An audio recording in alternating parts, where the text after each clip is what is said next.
Hello students, तर last time आपण moment of इनर्शियाची कन्सेप्ट बघत होतो. मोमेंट ऑफ इनर्शिया म्हणजे काय असतं? It is nothing but inertia in the rotational motion असतं.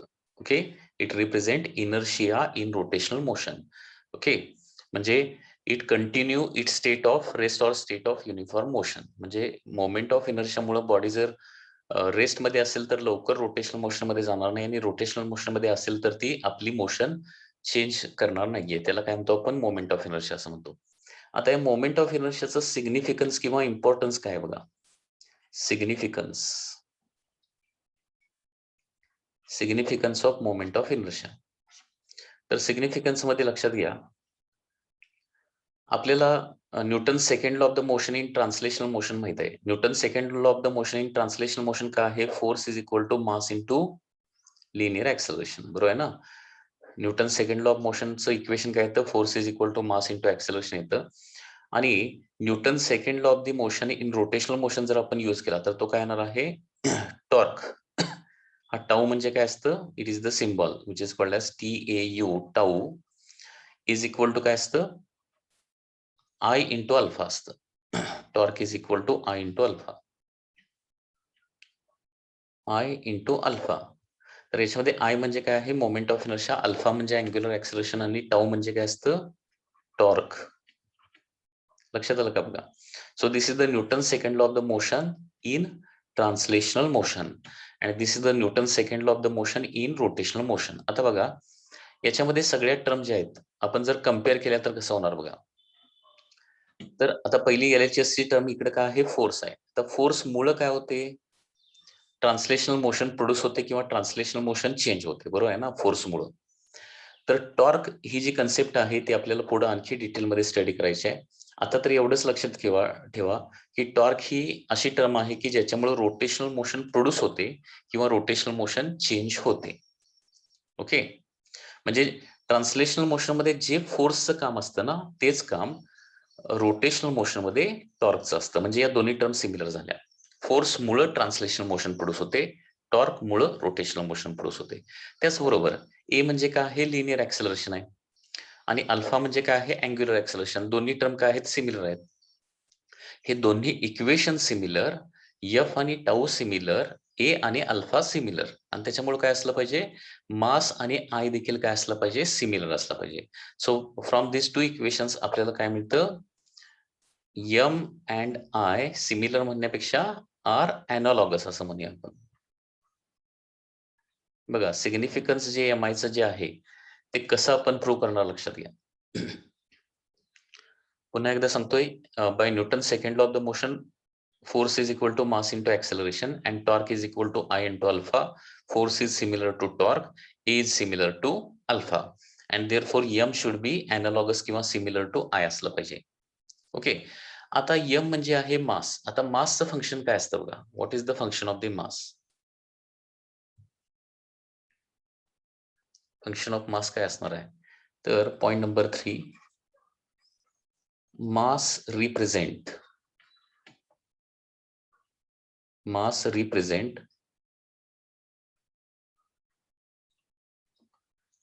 inertia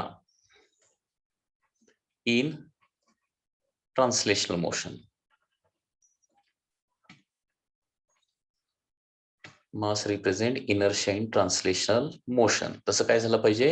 हेन्स मास आणि मोमेंट ऑफ इनर्शिया सिमिलर असल्यामुळं मास जर इनर्शिया इन ट्रान्सलेशनल मोशन जर रिप्रेझेंट करत असेल तर काय झालं पाहिजे? Hence MI moment of inertia should also represent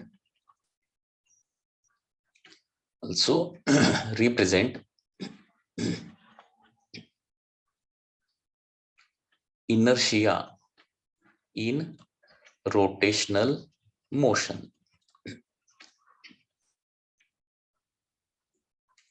okay, आता इनर्शियाला शॉर्ट मध्ये आपण काय म्हणणार बघा. इनर्शिया म्हणजे reluctance to change of state. हे बघा, इथे एक वर्ड मी लिहितो. इनर्शिया म्हणजे काय? इनर्शिया या पद्धतीने देखील डिफाईन केले जाते. Okay, reluctance to change of state. Reluctance to change of state. Reluctance या वर्डचा मिनिंग काय आहे? रिलक्टन्स या वर्डचा मिनिंग आहे opposition. Opposition to change of state. म्हणजे इनर्शिया काय रिप्रेझेंट करतं? Reluctance to change of state म्हणजे opposition to change of state represent करतं. आणि त्याच्यामुळे इथं आपण काय लिहिणार आहे? म्हणजे एमआयच्या सिग्निफिकन्सचा हा फोर्थ पॉइंट जो आहे ना, हा खूप इम्पॉर्टंट पॉइंट आहे. Okay, so significance of MI जे आहे ते फोर्थ पॉइंट मध्ये क्लिअरली सांगितलेलं आहे. Okay, so hence moment of inertia represent, okay, moment of inertia represent a reluctance to change of state, reluctance to change of state in rotational motion, reluctance to change of state in rotational motion. आता हे sentence खूप important आहे. तर moment of inertia काय represent करतं? Reluctance to change of state, okay, in rotational motion. म्हणजे असंच थोडक्यात दुसरा मिनिंग काय होतो की बॉडी रेस्ट मध्ये असेल तर ती रेस्ट मध्येच राहण्याचा प्रयत्न करते आणि रोटेशनल मोशन मध्ये असेल तर ती रोटेशनल मोशन मध्येच राहण्याचा प्रयत्न करते. आणि हे कशामुळे होतं? मोमेंट ऑफ इनर्शिया मुळे होतं. आता हे झालं मोमेंट ऑफ इनर्शियाचा सगळा डिस्क्रिप्टिव्ह पार्ट. आता आपल्याला बघायचं आहे मोमेंट ऑफ इनर्शियाचा मॅथमॅटिकल फॉर्म्युला आणि मॅथमॅटिकल डेफिनेशन. ओके, तर त्याच्यामध्ये सुरुवातीला moment of inertia of single particle बघूया आपण काय असतं. Moment of inertia of single particle, moment of inertia of single particle. तर त्याची डेफिनेशन कशी येणार बघा. MI of A particle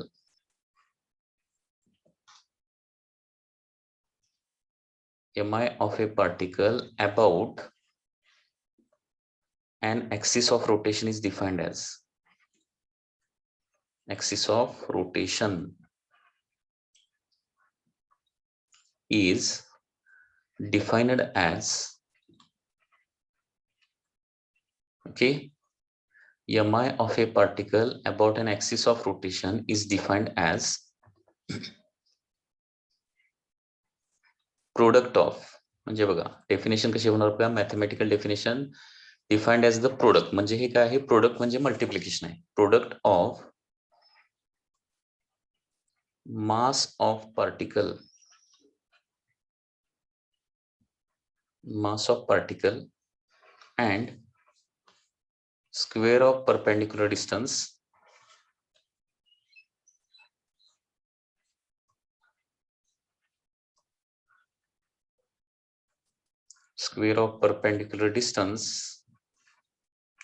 from axis,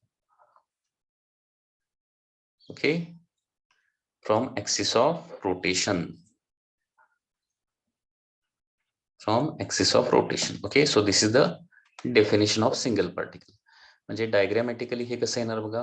moment of inertia of single पार्टिकलची definition diagrammatically it will be like this. Moment of inertia I is equal to, म्हणजे for example diagram कशी येणार बघा. सपोज हा ऍक्सिस ऑफ रोटेशन आहे, this is the axis of rotation. हा एक particle आहे, त्याचं मास m आहे आणि तो या ऍक्सिस भोवती काय करतोय? सर्क्युलर मोशन सपोज या पद्धतीने परफॉर्म करतोय. सर्क्युलर मोशन या ऍक्सिस भोवती, ओके. आणि या सर्क्युलर मोशनची रेडियस म्हणजेच परपेंडिक्युलर डिस्टन्स, म्हणजे पार्टिकलचं ऍक्सिस पासूनचं परपेंडिक्युलर डिस्टन्स सपोज किती आहे? r आहे. तर तिथं मोमेंट ऑफ इनर्शिया कशी डिफाइन करणार आहे? I is equal to m into r square. So this is the formula for moment of inertia of the single particle. So moment of inertia of a single particle about an axis of rotation is defined as, हे कशा कशाचं product आहे बघा, कशाचं multiplication आहे? मास of the particle and square of perpendicular distance from the axis of rotation. m आणि r स्क्वेअरचं product आहे, okay. So mass of the particle and square of perpendicular distance from the axis of rotation. तर हा moment of inertia of single पार्टिकलचा formula येणार आहे, okay. आता तसंच moment of inertia of system of particle काय येणार बघा. Moment of inertia of system of particles. System of particles म्हणजे एका पार्टिकल ऐवजी अनेक पार्टिकल एका ऍक्सिस ऑफ रोटेशन भोवती रिव्हॉल्व्ह व्हायला लागलेत. ओके, तर त्याची एम आय काय येणार आहे. आता moment of inertia of system of particle important का आहे, because every body is made up of large number of particles. म्हणजे बॉडीची मोमेंट ऑफ इनर्शिया म्हणजे त्या बॉडीमध्ये असणाऱ्या सगळ्या पार्टिकलची moment of inertia. Okay, suppose ही एक बॉडी आहे आणि या बॉडीमध्ये काय आहेत, सपोज एक नंबर ऑफ पार्टिकल्स आहेत. सो m1 मासचा पार्टिकल r1 डिस्टन्सला आहे, m2 मासचा particle at perpendicular distance r2 आहे. त्याच्यानंतर m3 मासचा पार्टिकल जो आहे तो ऍक्सिस ऑफ रोटेशन पासून r3 डिस्टन्स वर आहे. In this way suppose there are n particles, last पार्टिकलचा मास आहे mn आणि त्या ऍक्सिस ऑफ रोटेशन पासून rn डिस्टन्सला आहे. ठीक आहे, तर मग इथं बघा moment of inertia of system of particle म्हणजे सगळ्या पार्टिकलच्या मोमेंट ऑफ इनर्शियाची सम येणार आहे.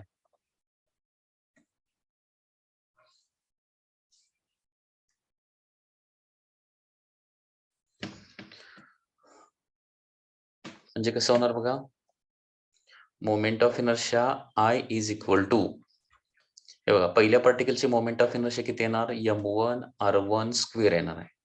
दुसऱ्या पार्टिकलची m2 r2 स्क्वेअर, तिसऱ्या पार्टिकलची m3 r3 square and so on. असे n पार्टिकल असतील तर काय येणार आहे, mn rn स्क्वेअर.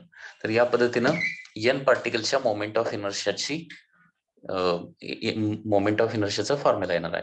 हे शॉर्ट मध्ये लिहायचं झालं तर या पद्धतीने आपण लिहू शकतो. इट इज समेशन ऑफ काय येणार आहे, MI square. Okay, so moment of inertia म्हणजे काय येणार आहे, समेशन येणार आहे. कशाचं summation, MI square, where I varies from 1 to n.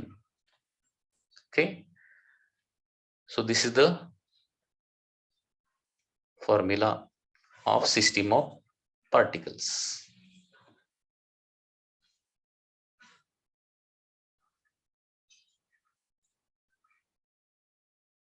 I is equal to summation of MI square where I varies from 1 to n. म्हणजे याच्यावर मग moment of inertia of system of पार्टिकलची पण डेफिनेशन इथे लिहू शकतो आपण. तर ती डेफिनेशन कशी येणार बघा, MI of system of particles, MI of system of particles is defined as काय होणार आहे, MI of system of particle पहिली टर्म काय येणार आहे, समेशन. समेशनच्या ठिकाणी काय लिहिणार, डिफाइंड ॲज सम ऑफ. हे कशाचं समेशन आहे, प्रोडक्ट सम आहे. Sum of products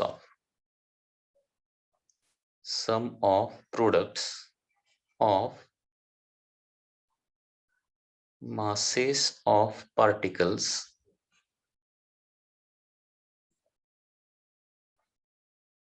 sum of products of masses of particles and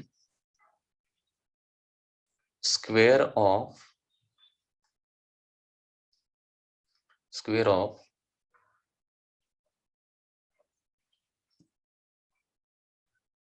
perpendicular distances. Okay, लक्षात आलं का बघा, पहिली टर्म आहे समेशन म्हणून इथे लिहिलं सम ऑफ, त्याच्यानंतर प्रोडक्ट आहे. प्रोडक्ट म्हणजे मल्टिप्लिकेशन आहे. कोणाचं प्रोडक्ट आहे, मासेस ऑफ पार्टिकल्स आहे and square of perpendicular distances from axis of rotation. Okay, तर या पद्धतीनं moment of inertia of system of पार्टिकलची डेफिनेशन येणार आहे. ठीक आहे, आणि हा moment of inertia of system of पार्टिकलचा हा फॉर्म्युला येणार आहे, समेशन ऑफ MI स्क्वेअर फिर I varies from 1 to n.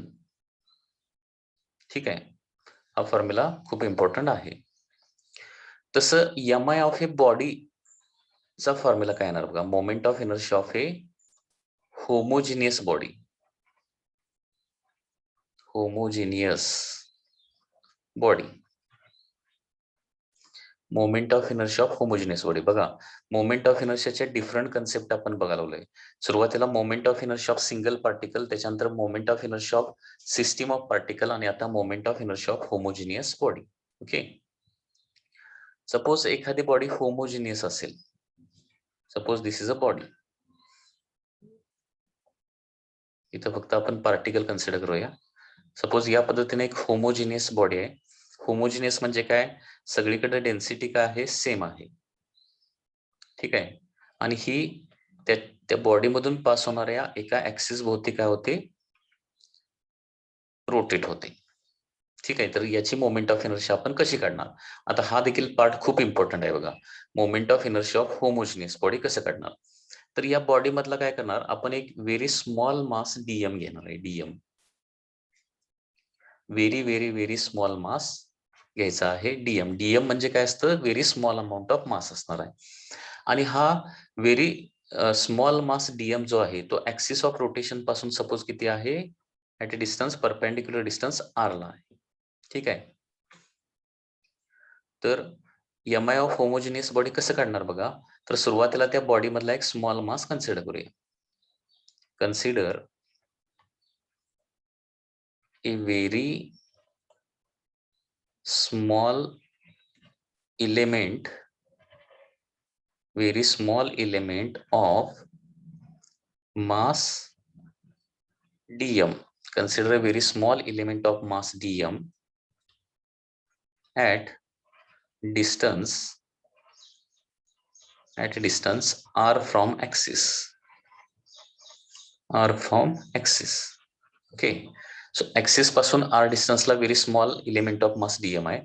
आता या डीएम लाच आपण सिंगल पार्टिकल कन्सिडर केला तर त्याची एम आय किती येणार बघा. So M I of particle, M I of particle म्हणण्यापेक्षा इलेमेंट इज, बघा सिंगल पार्टिकलचा फॉर्म्युला काय असतो, मास इंटू डिस्टन्स स्क्वेअर. इथं मास किती येणार, फक्त डीएम येणार, आणि डिस्टन्स किती येणार आहे, R. So M into R square ऐवजी काय येणार सांगा, डीएम इंटू आर स्क्वेअर येणार. Okay, so M I of element that is काय म्हणूया, डी आय म्हणूया. D I is equal to काय येणार आहे, डीएम इंटू आर स्क्वेअर येणार आहे. DM into R square. आता ही झाली moment of inertia of very small element of the homogeneous body. म्हणजे त्या होमोजिनियस बॉडी मधला व्हेरी स्मॉल एलिमेंट जो आहे त्याची मोमेंट ऑफ इनर्शिया झाली डीएम इंटू आर स्क्वेअर. मग संपूर्ण बॉडीची एम आय कशी काढणार मग आता. So therefore M I of the body, homogeneous body, M I of homogeneous body, M I of homogeneous body येणार आहे आय इज इक्वल टू या छोट्या छोट्या सगळ्या एलिमेंटच्या एम आय ची सम, त्यालाच काय म्हणतो आपण, इंटिग्रेशन असं म्हणतो. So integration of DM into R square किंवा आर स्क्वेअर इंटू डीएम. तर this is the formula for moment of inertia of homogeneous body. लक्षात येत आहे, म्हणजे ज्यावेळी तुमच्या समोर एखादी होमोजिनियस बॉडी येईल. आता होमोजिनियस बॉडी म्हणजे काय असतं, तर रॉड असणार आहे, रिंग असणार आहे, स्पियर असणार आहे, प्लेट असणार आहे, डिस्क असणार आहे. या सगळ्या होमोजिनियस बॉडी आहेत, आणि त्यांच्या एम आय काढण्यासाठी आपण काय करतो, हा इंटिग्रेशनचा फॉर्म्युला वापरतो. लक्षात येते का बघा. ठीक आहे, आपण इंटिग्रेशनचा फॉर्म्युला वापरतो. So I is equal to integration of काय येणार आहे, आर स्क्वेअर इंटू डीएम येणार आहे, असा हा फॉर्म्युला येणार आहे. ओके, तर लक्षात घ्या. पुन्हा एकदा इथं 3 फॉर्म्युले आपण आतापर्यंत बघितले. तिन्ही फॉर्म्युल्याचं पुन्हा एकदा रिव्हिजन करतो. पहिला फॉर्म्युला आहे I is equal to M R square. हा फॉर्म्युला कधी वापरायचा, सिंगल पार्टिकल असेल तर. ओके, सिंगल पार्टिकल ज्याचं मास एम आहे आणि distance from the axis R आहे, perpendicular distance from the axis R असेल तर I is equal to M R square. त्याच्यानंतर मोमेंट ऑफ इनर्शियाचा दुसरा फॉर्म्युला वापरला, that is summation of M I R I square. I varies from 1 to n. म्हणजेच याचा थोडक्यात मिनिंग काय होतो, m1r1 square plus m2r2 square plus m3r3 square and so on. Okay, so अनेक particle जर असतील तर पहिल्या पार्टिकलची एम आय प्लस दुसऱ्या पार्टिकलची एम आय या पद्धतीने तुम्हाला कॅल्क्युलेशन करावं लागणार आहे. ठीक आहे. आणि तिसरा moment of inertia of the homogeneous body. म्हणजे होमोजिनियस बॉडीची एमआय काढायची असेल तर काय करावं लागेल, इंटिग्रेशन ऑफ काय करावं लागेल, आर स्क्वेअर इंटू डीएम करावं लागणार आहे. ठीक आहे, आर स्क्वेअर इंटू डीएम. याच्यामध्ये डीएमचं तुम्हाला इक्वेशन दिलेलं असेल कदाचित, ते इक्वेशन वापरूनही तुम्हाला एमआय काढायचे आहे. तर अशा पद्धतीने आपण 3 इम्पॉर्टंट फॉर्म्युले मोमेंट ऑफ इनर्शियाचे बघितलेले आहेत. लक्षात येते का बघा. ठीक आहे. आता मोमेंट ऑफ इनर्शियाशी रिलेटेड बाकीच्या काही टर्म्स बघूया आपण याच्यामध्ये. या टर्म्स काय काय येणार बघा. तर पहिली गोष्ट म्हणजे याचं एसआय युनिट काय येणार आहे, मोमेंट ऑफ इनर्शियाचं एसआय युनिट. फॉर्म्युल्यावरून एसआय युनिट काढता येईल तुम्हाला.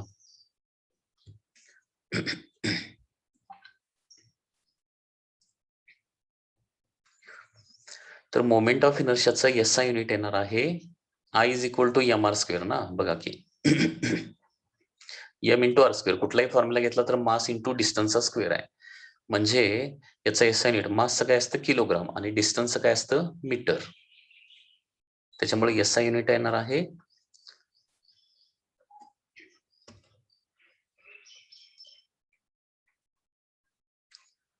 किलोग्राम मीटर स्क्वेअर, हे एसआय युनिट येणार आहे. किंवा याचं सीजीएस युनिट लिहायचं झालं तर सीजीएस युनिट येणार आहे ग्रॅम सेंटीमीटर स्क्वेअर, हे येणार तुमचं सीजीएस युनिट. आणि त्याच्यामुळे याचं डायमेन्शन जे येणार आहे, डायमेन्शन येणार आहे M1, कारण मास 1 टाइम्स मास आहे. त्याच्यानंतर L2 अँड T0 येणार आहे. M1 L2 T0 हे त्याचं डायमेन्शन येणार आहे. त्याचबरोबर मोमेंट ऑफ इनर्शिया ही स्केलर क्वांटिटी आहे, वेक्टर क्वांटिटी आहे का टेन्सर क्वांटिटी आहे. तर MI ही एक टेन्सर क्वांटिटी आहे. Moment of inertia is a tensor quantity. Moment of inertia ही एक टेन्सर क्वांटिटी आहे, हे लक्षात घ्या. ठीक आहे. आता इथं आणखी एक आपण स्टेटमेंट लिहू शकतो की एखाद्या बॉडीचं मास कॉन्स्टंट असतं परंतु मोमेंट ऑफ इनर्शिया मात्र व्हेरिएबल असते. एक बॉडी आपण जर घेतली तर त्याचं मास तेवढंच असणार ना, परंतु त्याच बॉडीची एमआय एकच येत नाही, त्याच्या लार्ज नंबर ऑफ व्हॅल्यूज येऊ शकतात. ते कशावर डिपेंड असणार आहे, डिफरंट ऍक्सिस ऑफ रोटेशनवर डिपेंड असणार आहे. ठीक आहे. तर हे एक स्टेटमेंट लक्षात ठेवा. Mass of a body is constant but moment of inertia is variable. कारण तीच बॉडी डिफरंट ऍक्सिस होती आपण फिरवली तर एमआय काय येते, डिफरंट येते. ते तुम्हाला पुढे आणखी क्लिअरली समजेल. म्हणजे एका बॉडीच्या एमआय ची एकच व्हॅल्यू नसते, एखाद्या बॉडीच्या मासची एकच व्हॅल्यू असते. ओके, नंबर ऑफ व्हॅल्यूज नसतं. म्हणजे फॉर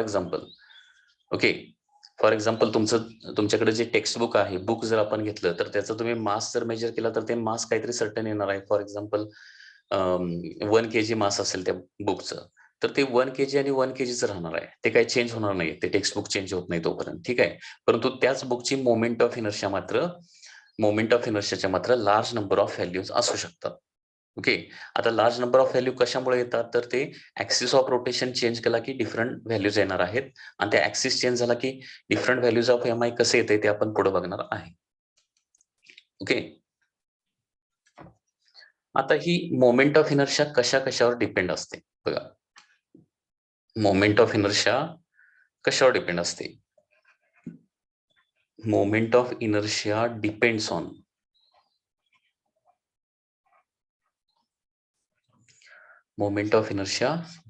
ऑन फर्स्ट थिंग, पहिली गोष्ट म्हणजे मास तर येणारच आहे, मास ऑफ बॉडी. ओके, पहिली गोष्ट म्हणजे मासवर डिपेंड असणार आहे. जेवढं मास जास्त तेवढी मोमेंट ऑफ इनर्शिया जास्त येणार आहे. Second is the distribution of mass about axis. Distribution of mass about axis. म्हणजे ऍक्सिस भोवती मास कसं डिस्ट्रीब्युट, बॉडीला मास आहे ठीक आहे, परंतु ते ऍक्सिस भोवती कसं डिस्ट्रीब्युट झालंय. डिस्ट्रीब्युट होणं म्हणजे फॉर एक्झाम्पल ते ऍक्सिसच्या क्लोज आहे मास की ऍक्सिस पासून दूर आहे. ओके, ऍक्सिस पासून दूर असेल तर आर वाढणार, लक्षात येते का, आणि एम आय वाढणार. म्हणजे तेच मास ऍक्सिसच्या जवळ ठेवलं तर काय होणार आहे, एम आय कमी येणार. आणि तेच मास ऍक्सिस पासून दूर कंटिन्युअसली नेत गेलो तर काय होणार आहे, मोमेंट ऑफ इनर्शिया वाढत जाणार आहे. So distribution of mass about given axis. त्याच्यानंतर third is the position of axis. Position of axis of rotation म्हणजे ऍक्सिस ऑफ रोटेशन कुठं आहे याच्यावर देखील मोमेंट ऑफ इनर्शिया डिपेंड असते. हे तुम्हाला आणखी डिटेलमध्ये पुढे स्टडी करायला मिळेल की ज्याच्यामध्ये डिफरंट ऍक्सिस म्हणजे एकच बॉडी, फॉर एक्झाम्पल आपण रिंग जर कन्सिडर केली तर रिंगचे डिफरंट ऍक्सिस घेतले तर मोमेंट ऑफ इनर्शिया देखील डिफरंट येते, सेम येत नाही. आणि चौथी महत्वाची गोष्ट म्हणजे size and shape of body. Size and shape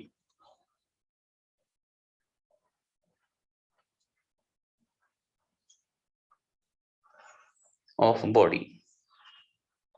म्हणजे आता साईज म्हणजे काय तर रेडियस किंवा लेंथ किंवा डायमीटर किंवा लेंथ ब्रेड याला आपण साईज असं म्हणतो, लक्षात घ्या. ठीक आहे, म्हणजे साईज या पॅरामीटरने डिफाईन केली जाते. आता जेवढी ही साईज जास्त असेल तेवढी एम आय काय ते जास्त येते. साईज जेवढी जास्त म्हणजे सेम मासच्या दोन बॉडी असतील, दोघांचं मास तेवढंच आहे, परंतु साईज जर डिफरंट असेल तर एम आय सेम येत नाही, एम आय डिफरंट येते. त्याचबरोबर शेपवर आता सेम रेडियसचं आणि सेम मासचा आपण रिंग घेतली आणि डिस्क घेतली. बघा, रिंग आणि डिस्क दोन्हीचा मास तेवढंच आहे, दोघांची रेडियस तेवढीच आहे. ठीक आहे, तरी एम आय त्यांचे सेम येत नाही. मग एम आय मात्र त्यांची मोमेंट ऑफ इनर्शिया मात्र काय ते डिफरंट येते. म्हणजे याचाच अर्थ काय होतो, शेप जर चेंज झाला, त्याच मासचा शेप जर चेंज झाला तर मोमेंट ऑफ इनर्शिया काय होते, चेंज होते. तर या पद्धतीने मोमेंट ऑफ इनर्शिया जी आहे ती mass of the body, distribution of mass of the about given axis of rotation, position of axis and size and shape of the बॉडीवर डिपेंड असते. एम आय कशावर डिपेंड नसते हे पण लक्षात ठेवा. ओके, एखाद्या वेळी एमसीक्यू मध्ये एम आय कशावर डिपेंड नसते असं जर विचारलं तर ते तुम्हाला सांगता आलं पाहिजे. तर एम आय कशावर डिपेंड नसते तर मोमेंट ऑफ इनर्शिया अँग्युलर व्हेलॉसिटीवर डिपेंडंट नसते. म्हणजे बॉडी किती स्पीडनं फिरते त्याच्यावर एम आय डिपेंड नसते. तर हे एक सेंटेन्स लक्षात ठेवा. Moment of inertia doesn't depend on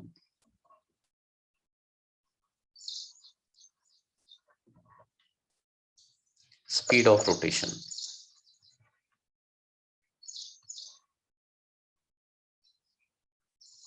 moment of inertia speed of rotation वर डिपेंडंट नसते. दॅट इज अँग्युलर व्हेलॉसिटीवर डिपेंडंट नसते.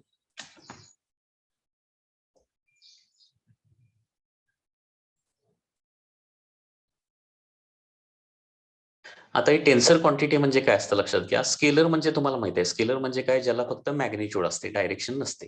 ओके, त्याला काय म्हणतो आपण, स्केलर क्वांटिटी असं म्हणतो. वेक्टर म्हणजे काय, ज्याला मॅग्निट्यूड आणि डायरेक्शन दोन्ही गोष्टी असतात.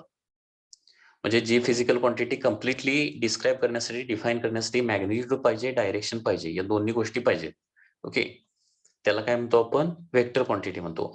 तर टेन्सर क्वांटिटी म्हणजे काय, तर ज्याला मॅग्निट्यूड असते, डायरेक्शन असते, परंतु लॉज ऑफ वेक्टर अल्जेब्रा ओबे करत नाही. लॉज ऑफ वेक्टर अल्जेब्रा ओबे करत नाही. ओके, त्याला काय म्हणतो, म्हणजे तिथं काय होते, मॅग्निट्यूड असते, डायरेक्शन असते, परंतु ऍडिशन होताना सिंपल अल्जेब्रिक ऍडिशनच होते. त्याला काय म्हणायचं, टेन्सर क्वांटिटी. म्हणजे वेक्टरची पूर्ण डेफिनेशन बघा, the physical quantity which has magnitude, direction and obey laws of vector algebra. Okay, त्याला वेक्टर म्हणायचं. म्हणजे वेक्टर, एखादी फिजिकल क्वांटिटी वेक्टर होण्यासाठी तीन गोष्टी इथं झाल्या पाहिजेत. तीन गोष्टी, आतापर्यंत आपण दोनच गोष्टी ऐकलेल्या आहेत, तिसरी गोष्ट पण व्यवस्थित ऐका. ओके, ज्याला मॅग्निट्यूड असते ही पहिली गोष्ट, दुसरी डायरेक्शन असते. ओके, त्याच्यानंतर तिसरी, ती लॉज ऑफ वेक्टर अल्जेब्रा ओबे करते, त्याला वेक्टर म्हणायचं. आणि टेन्सर म्हणजे काय, तर ज्याला मॅग्निट्यूड असते पहिली गोष्ट, डायरेक्शन असते ही दुसरी गोष्ट, आणि तिसरी गोष्ट म्हणजे लॉज ऑफ वेक्टर अल्जेब्रा जे ओबे करत नाही. म्हणजे ऍडिशन होत असताना काय होते, सिंपल अल्जेब्रिक ऍडिशन होते, त्याला काय म्हणायचं, टेन्सर क्वांटिटी असं म्हणायचं. ओके, एक एक्झाम्पल देतो टेन्सर क्वांटिटीचं, म्हणजे तुम्हाला लक्षात येईल. हे बघा, इलेक्ट्रिक करंट ही कसली क्वांटिटी आहे? इलेक्ट्रिक करंट स्केलर क्वांटिटी आहे, वेक्टर क्वांटिटी आहे का टेन्सर क्वांटिटी आहे? तर त्याचं करेक्ट आन्सर काय येणार आहे? Electric current is a tensor quantity, scalar नाहीये ती. आता बघा, इलेक्ट्रिक करंट म्हणजे त्याला मॅग्निट्यूड असते, बरोबर आहे ना, त्याला डायरेक्शन पण आहे ना, पॉझिटिव्ह टू निगेटिव्ह अशी डायरेक्शन पण असते, एका particular direction electric current flow होत असतो. आता बघा, सपोज हा एक मी पॉइंट कन्सिडर केला, इकडून येणारा करंट आहे 5 एम्पियर, जस्ट अ मिनिट, इकडून येणारा करंट आहे 3 एम्पियर या पॉइंटला, इकडून येणारा करंट आहे 4 एम्पियर.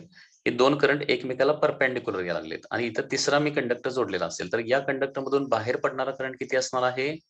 7 एम्पियरच येणार. 3 + 4 7, डायरेक्ट अल्जेब्रिक ऍडिशन होते. ओके, परंतु हेच वेक्टरला कसं होतंय, इकडून आपण 3 न्यूटनचा फोर्स लावला, इकडून आपण 4 न्यूटनचा फोर्स लावला, तर रिझल्टंट फोर्स 7 न्यूटन येत नाही, तर रिझल्टंट फोर्स किती येतो? 5 न्यूटन येतो. लक्षात घ्या रिझल्टंट फोर्स, कारण हे एकमेकाला परपेंडिक्युलर आहेत, म्हणजे डायरेक्शन कन्सिडर करून आपल्याला ऍडिशन करावं लागते. म्हणजे इथं लॉज ऑफ वेक्टर अल्जेब्रा ओबे झालं, इथं लॉज ऑफ वेक्टर अल्जेब्रा ओबे झालं नाही, सिंपल अल्जेब्रा ओबे झालं. म्हणजे ज्याला मॅग्निट्यूड असते, डायरेक्शन असते आणि सिंपल अल्जेब्रा ओबे करतं, म्हणजे डायरेक्ट आपण अल्जेब्रिक ऍडिशन करू शकतो, त्याला काय म्हणायचं? टेन्सर म्हणायचं. अशी ती कन्सेप्ट आहे.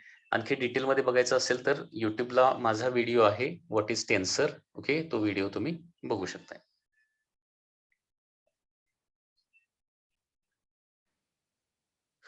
आता एम चे काही आपण न्यूमरिकल्स बघूया. तर त्याच्यामध्ये फर्स्ट क्वेश्चन काय आहे बघा, 3 point of masses m1, m2, m3 are located at the vertices of equilateral triangle of length a. Okay, म्हणजे इथं आता एक इक्विलॅटरल ट्रायंगल आहे लाईक दिस, आणि इक्विलॅटरल ट्रायंगलच्या व्हर्टायसेसला, ओके, व्हर्टायसेसला 3 मासेस ठेवलेले आहेत, m1, m2 आणि m3. तर इथं जे मास आहे ते m1 आहे, इथं जे मास आहे ते m1 आहे, इथं जे मास आहे ते m2 आहे, आणि इथं जे मास आहे ते m3 आहे. असे 3 मासेस आहेत आणि या इक्विलॅटरल ट्रायंगलची साइड आहे ए. ओके, साइड आहे A. Determine moment of inertia of the system of particle about axis, म्हणजे इथं आपल्याला एम फाइंड आउट करायला सांगितले.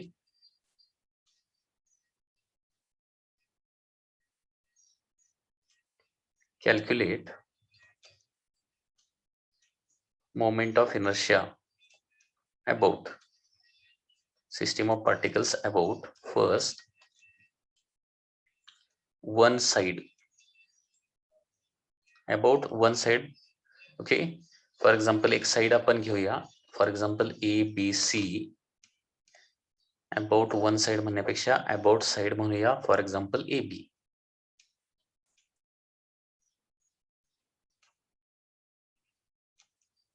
म्हणजे calculate moment of inertia about axis through, म्हणजे सुरुवातीला ऍक्सिस कुठे घ्यायचा आहे? अबाउट साइड ए बी घ्यायचा आहे. त्याच्यानंतर second about side A B, त्याच्यानंतर अबाउट अल्टिट्यूड,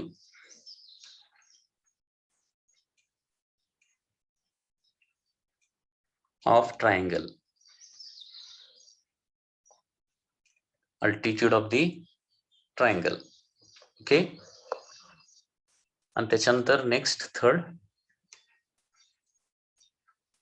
अबाउट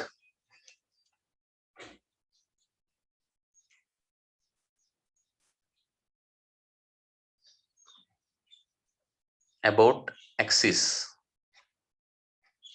म्हणजे ऍक्सिस थ्रू अबाउट म्हणण्यापेक्षा axis through point, for example B, and perpendicular to its plain.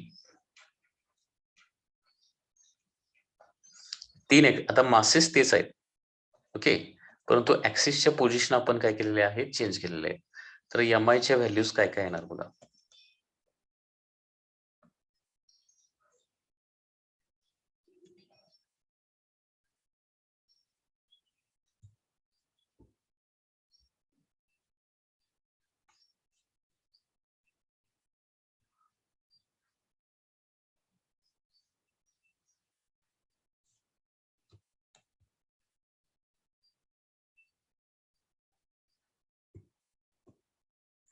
बघा, पहिला axis about side A B आहे, म्हणजे ऍक्सिस जो आहे तो इथं आहे. लक्षात येते का बघा? So this is the axis of rotation. हा तुमचा ऍक्सिस ऑफ रोटेशन येणार आहे.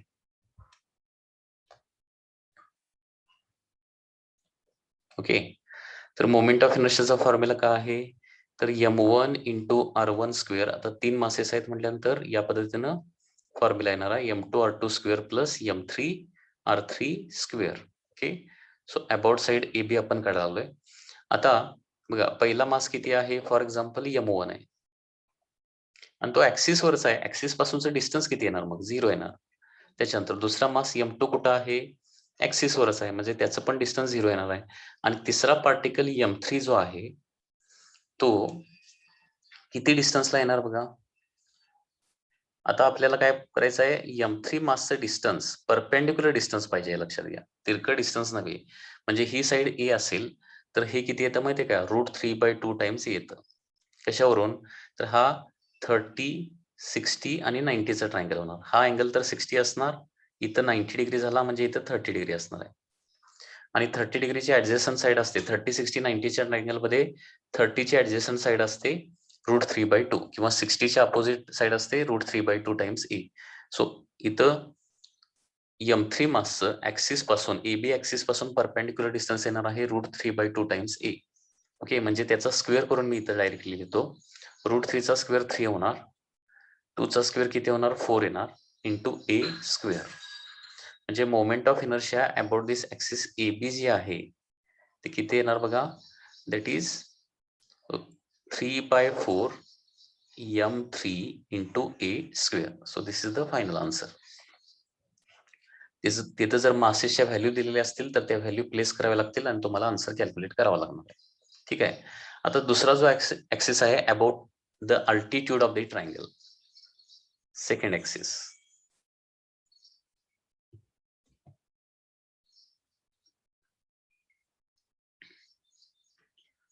म्हणजे ऍक्सिस जो आहे तो आता कुठून पास होतोय? अल्टिट्यूड म्हणजे हाईट, असा ऍक्सिस आहे.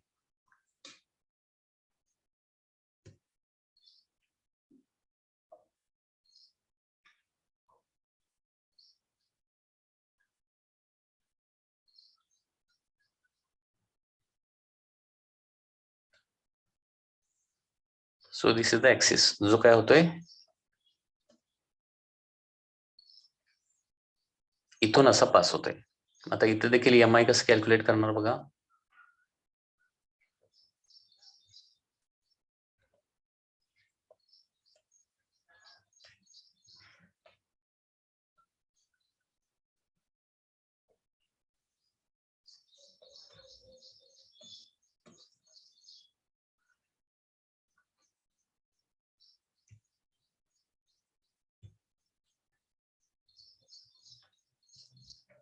तो वन्स अगेन मोमेंट ऑफ इनर्शियाचा फॉर्म्युला येणार आहे I is equal to m1 r1 square plus m2 r2 square, okay, plus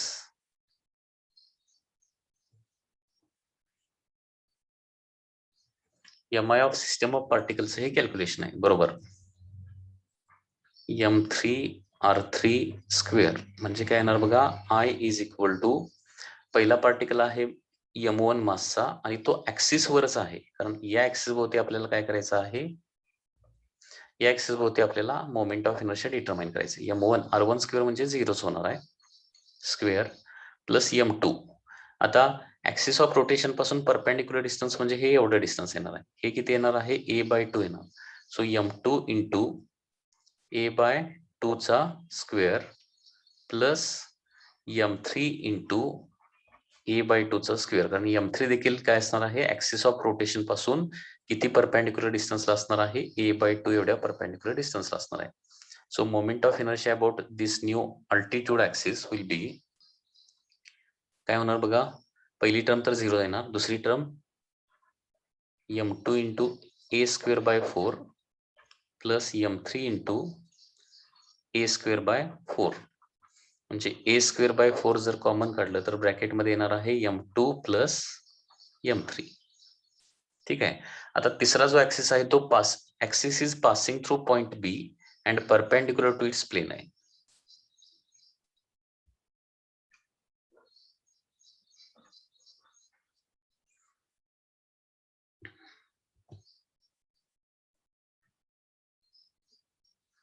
म्हणजे बघा आता जो ऍक्सिस आहे तो बी पॉइंट मधून पास होतोय. इथं बी पॉइंट आहे आणि परपेंडिक्युलर टू प्लेन म्हणजे ऍक्सिस कसा असणार आहे बघा. परपेंडिक्युलर टू प्लेन म्हणजे लक्षात येते का, इनवर्ड आउटवर्ड असणार आहे. म्हणजे हा ऍक्सिस आपल्याला इथं ड्रॉ नाही करता येणार. इनवर्ड आउटवर्ड पॉइंटच्या स्वरूपातच आपल्याला दाखवता येईल. इनवर्ड आउटवर्ड तुमच्या स्क्रीनला इनवर्ड आउटवर्ड असणार आहे. ठीक आहे.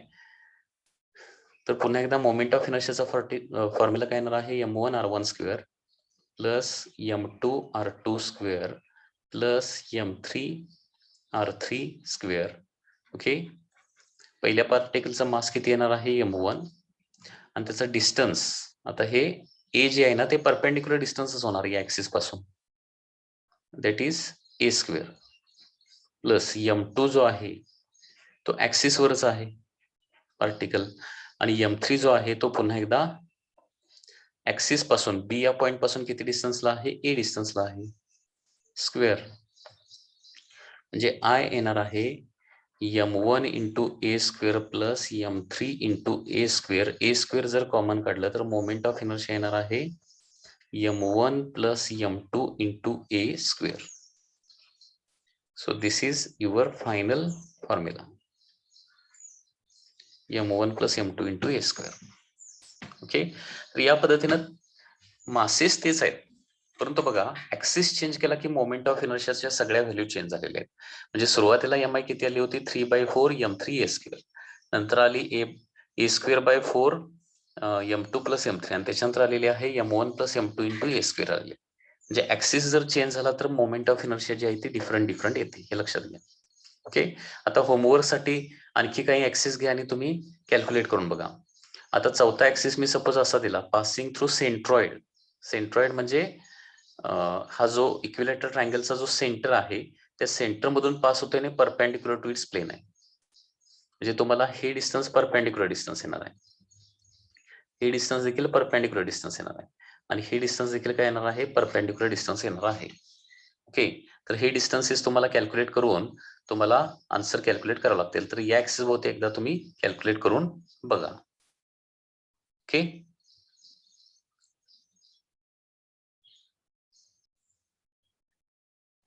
तर याच्यामध्ये m1 प्लस काय येणार आहे, m3 येणार आहे. तर m1 plus m3. Okay, by mistake. So this is all for today's lecture of the physics. Next lecture मध्ये बाकीचे काय आणखी एक प्रॉब्लेम बघणार आहे आणि त्याच्यानंतर रेडियस ऑफ गायरेशनची नेक्स्ट टर्म आपण स्टडी करणार आहे.